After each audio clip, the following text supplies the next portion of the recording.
recommendations. I've summarized them in a chart on the first page.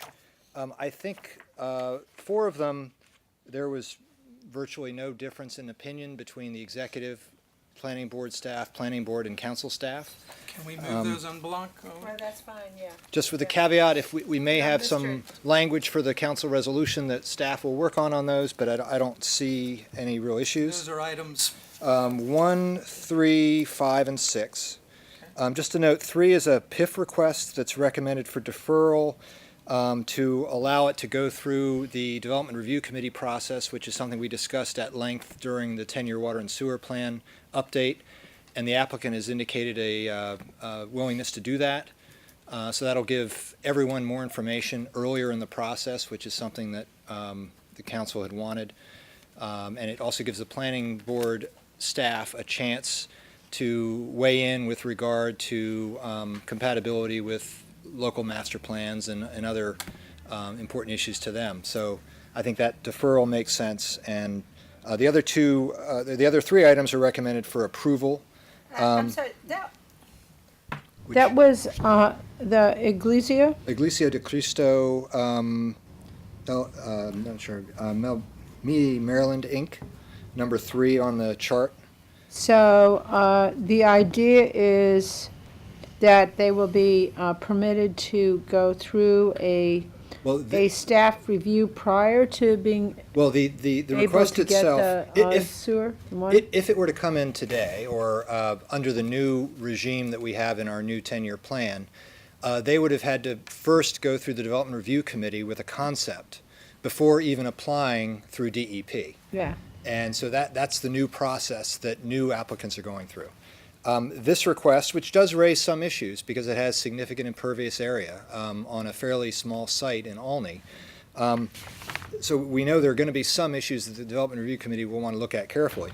But in this case, this request was already in the process, so it didn't have the benefit of that yet.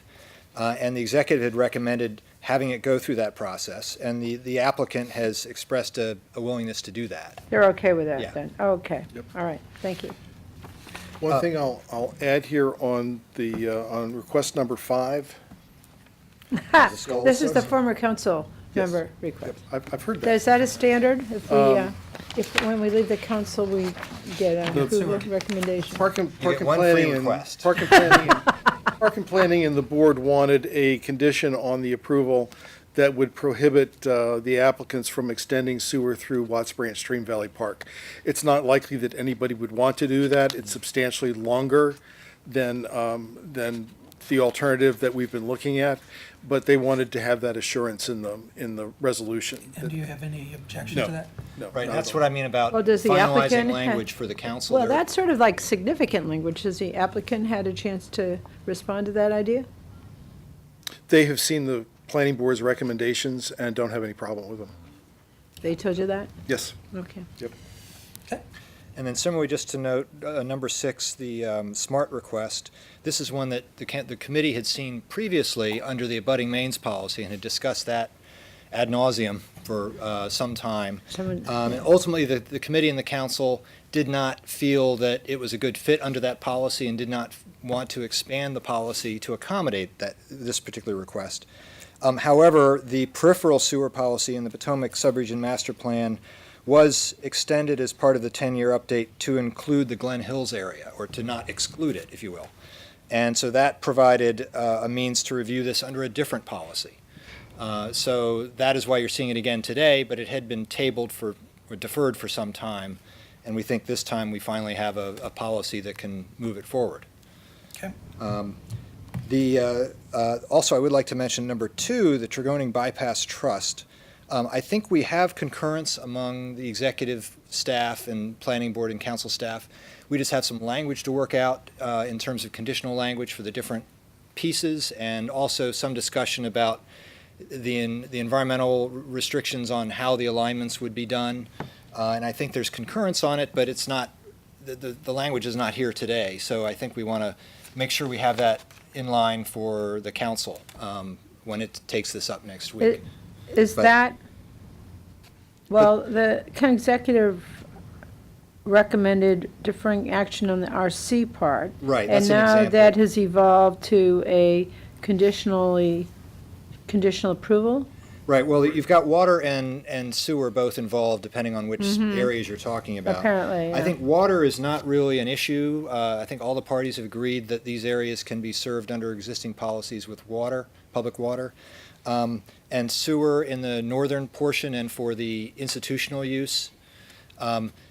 The applicant had originally considered sewer in the lower RC area, but then subsequently decided it did not need to pursue that. However, the septic tiers in that area erroneously assume the area would be served by sewer, and this probably dates back to earlier master plans. And so the septic tiers do need to be corrected, and so that is a process that needs to happen, that the planning board can initiate through the subdivision regulations. When did we do that?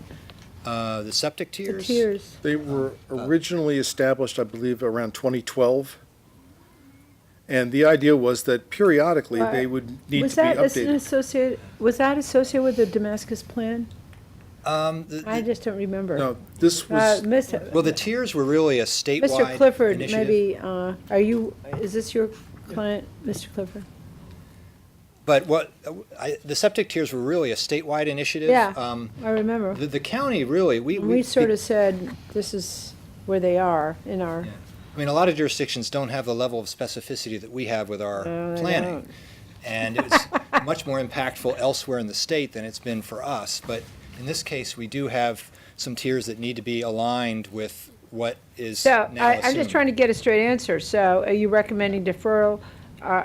Is the change that you would conditionally approve the W3 for the RC zoned area? Yes, yeah, the recommendation is that all the areas could be conditionally approved for W3, and the northern residential development area and the institutional use would be conditionally approved as well. With the development plan? Right, based on the cluster development approach. And then, in fact, they are going to do septic for the RC? in the The RC. southern portion That's of the deal. site, Okay, yeah. okay, because that, all right, thank you. So So we that's just- a little different from what the CE Yeah, we just said. need to finalize the language a bit, but I think all the parties are in concurrence with what the outcome is here.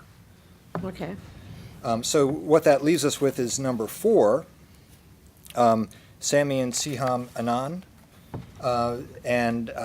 We have a write-up in the packet on this. They're seeking approval for sewer for an outlot. This is an area off Piney Meeting House Road in the Potomac subregion area. And I think the simplest thing is probably to look at a map of the site. Circle 46. Circle 46.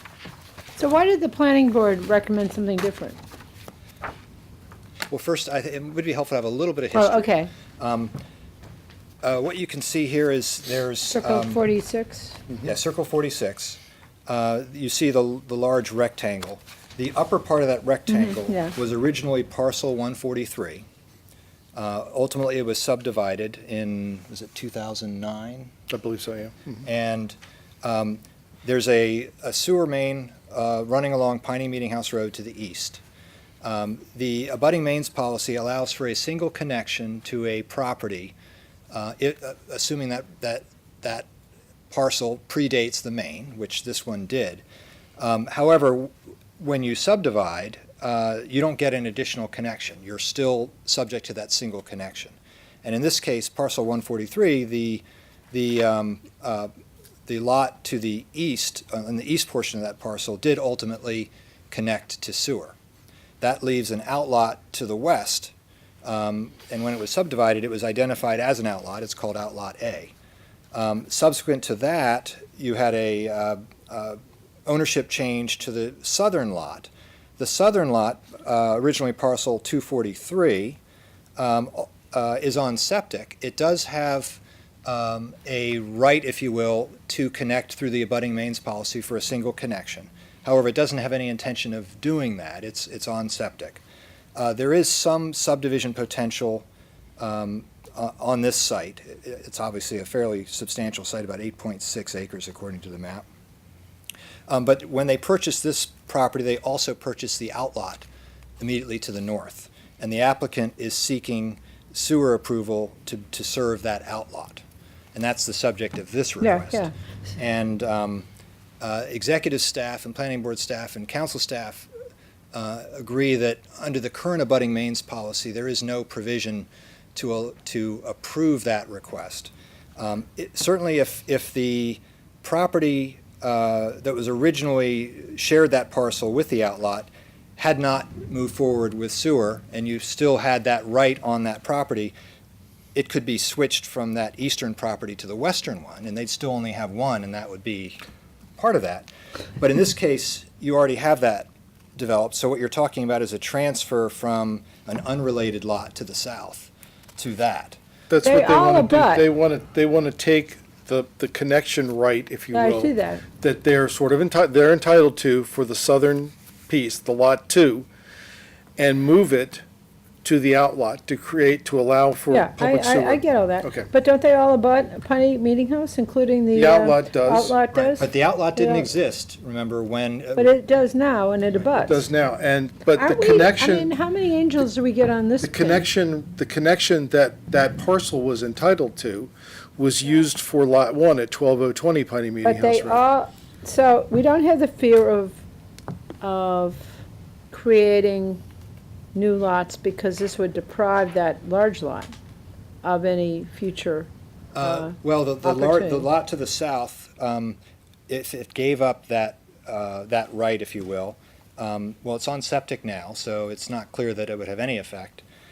If it eventually subdivided, it would not have that single sewer connection to subdivide with either. They would have to use septic. well, that would be their problem. Right. But that's not the problem before us. Right, but ultimately, I think one way to Are look they at it is. objecting to this? Who's they? Well, the one that you're so concerned about, the Piney Glen, the one that's where it says Piney Glen Farms on it, the big one.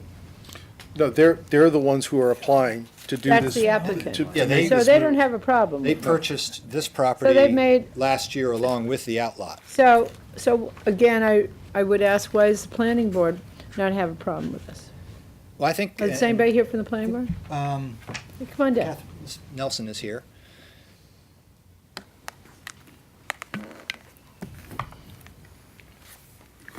Catherine Nelson with the planning department.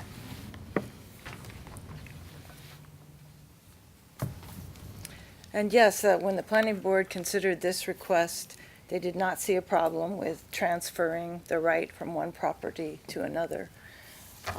It's, in reviewing the circumstances of the property, especially the underground circumstances, it's likely that they'll be able to subdivide the big property, perhaps without the need for sewer service at So all. it's not a problem there. But there is no intention right now to subdivide the larger piece. Well, let's agree, we don't know what the future intention might be. But, so, But all of this area is outside the envelope, so But- the abutting mains policy is intended to provide some Right. access to areas otherwise not eligible. but it abuts, right? Does. Yeah, It's not meant to promote subdivision, but right. in this case. But no one is doing that. Exactly. What was staff's recommendation to the planning board on this issue? Did the staff? Yes. The staff went with the master plan and with the 10-year water and sewer plan policy, which, because these two, the larger lot, Lot 2 now, I believe, and the outlot are not related, we heard from DEP staff that there wasn't really a mechanism to transfer an abutting right from one to the other. And it's something that we'd have to keep track of over Yeah. the years, and How many times has this happened? This is the Has, first one that I'm First one aware ever. of. that So wanted it's to not like it's transfer a like this. rampant precedent for I mean, we much don't better. know, I mean, there are a fair number of outlots throughout the county. We Right, don't- but this They all one- have individual This one circumstances to hasn't them. happened, this kind of thing hasn't happened before. Gee, you're not creating new lots here, right? I don't see what the We're constraint is. creating a new building lot in this But case. it already is a lot, or it's a It's part an of it. outlot. It's I not mean, lot. outlots I- are not buildable lots, that's the You know. definition of an outlot. But it's abutting. And I think It's the, consistent with those objectives. I go with the planning board on this one. It's a 1-1 vote. 1-1, okay. We are scheduled to go to the council next week. That would be great.